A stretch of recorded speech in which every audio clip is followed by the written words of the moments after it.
बिस्मिल्लाहिर्रहमानिर्रहीम। अस्सलाम वालेकुम dear students, welcome to the linguistic academy.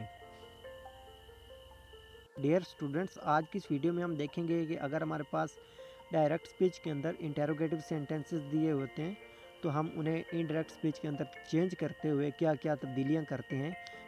आइए हम सबसे पहले देखते हैं कि इसके लिए रूल्स क्या हैं। रूल नंबर 1 है, अगर हमारे पास कोई रिपोर्टिंग स्पीच है तो और उसमें सैड या फिर सैड टू दिया हुआ है तो हम उसे चेंज कर देंगे आस्क्ड में। ठीक है जी। नेक्स्ट है, हमारे पास अगर सेज दिया हुआ है रिपोर्टिंग स्पीच के अंदर या सेज टू है तो हम उसे चेंज करेंगे आस्क्स में। नेक्स्ट देखें, अगर हमारे पास रिपोर्टिंग स्पीच के अंदर से है या फिर से टू है तो हम उसे आस्क में चेंज कर देंगे। डियर स्टूडेंट्स, रूल नंबर 2 है, no use of that in indirect speech. Dear student, जब भी हम डायरेक्ट स्पीच को इनडायरेक्ट स्पीच के अंदर चेंज करेंगे तो हम दैट का इस्तेमाल बिल्कुल नहीं करेंगे। हम दैट की जगह वेदर या फिर इफ़ इस्तेमाल करेंगे इन इनडायरेक्ट स्पीच के अंदर। डियर स्टूडेंट, इस बात का हमेशा ख्याल रखिएगा कि जो भी WH फैमिली से स्टार्ट होने वाले जो इंटेरोगेटिव सेंटेंसेस होते हैं उनमें क्या होता है कि हम वेदर या फिर इफ़ का इस्तेमाल नहीं करते होते। हम जो है उन्हें असर्टिव सेंटेंस बना देते हैं और जो हमारे पास WH अल्फाज होते हैं हम उन्हें भी सेंटेंस के अंदर यूज़ करते होते हैं। और अगर हमारे पास सिंपल हेल्पिंग वर्ब से स्टार्ट अगर कोई सेंटेंसेस हो रहे हैं तो हम उनमें क्या करते हैं कि जब भी डायरेक्ट स्पीच को इनडायरेक्ट स्पीच के अंदर चेंज करना होता है तो हम वेदर या फिर इफ़ का इस्तेमाल करते होते हैं।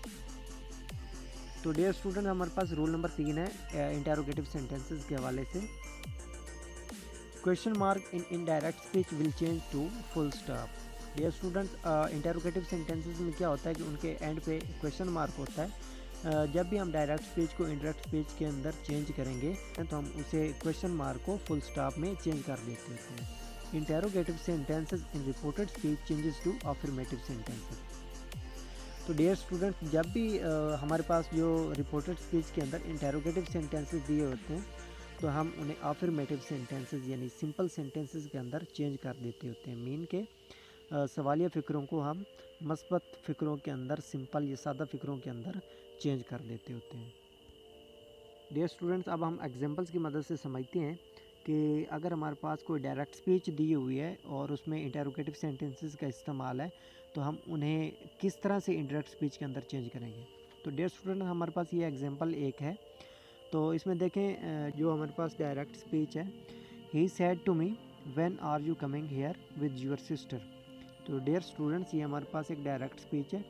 इसका इंडायरेक्ट स्पीच कुछ यूँ होगा, he asked me when I was coming here with my sister.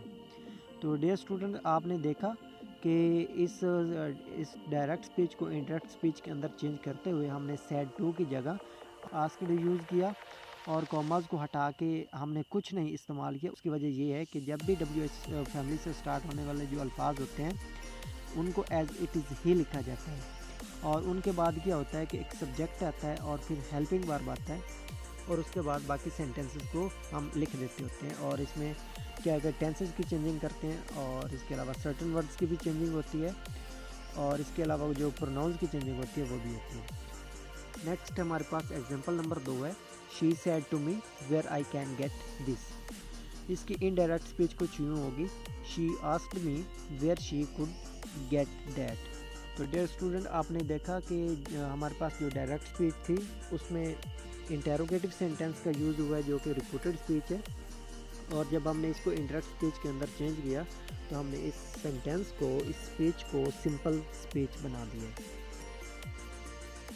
Next हमारे पास है, she said to me what do you want. ये हमारे पास डायरेक्ट स्पीच है। इस स्पीच के अंदर जो रिपोर्टेड स्पीच है उसमें एक सवाल पूछा गया है, ये एक इंटेरोगेटिव स्पीच है। तो इसका जो इनडायरेक्ट स्पीच होगी वो कुछ यूँ होगी, she asked me what I wanted. तो डियर स्टूडेंट, आपने देखा सैड टू की जगह हमने आस्क्ड लगाया और कॉमर्स को हटा के हमने इफ़ या वेदर का इस्तेमाल बिल्कुल नहीं किया। नेक्स्ट हमने व्हाट को ही लगा दिया और यू को चेंज करके हमने आई में तब्दील किया। इसी तरह हमने डायरेक्ट स्पीच को इनडायरेक्ट स्पीच के अंदर तब्दील किया।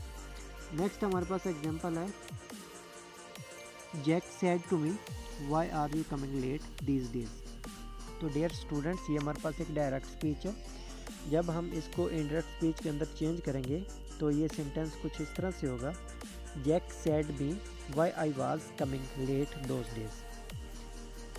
लास्ट एग्जाम्पल है हमारे पास, he said to her how you can buy this. तो डियर स्टूडेंट, ये हमारे पास डायरेक्ट स्पीच है और इसको हम सिंपल सेंटेंस के अंदर चेंज करेंगे। इंटेरोगेटिव सेंटेंस है, इंटेरोगेटिव स्पीच है, वो सिंपल स्पीच के अंदर चेंज हो जाएगी। जैसे कि asked he could she by that. तो डियर स्टूडेंट, आज हमने सीखा कि इंटेरोगेटिव सेंटेंसेस को इंडायरेक्ट स्पीच के अंदर किस तरह से चेंज करते होते हैं।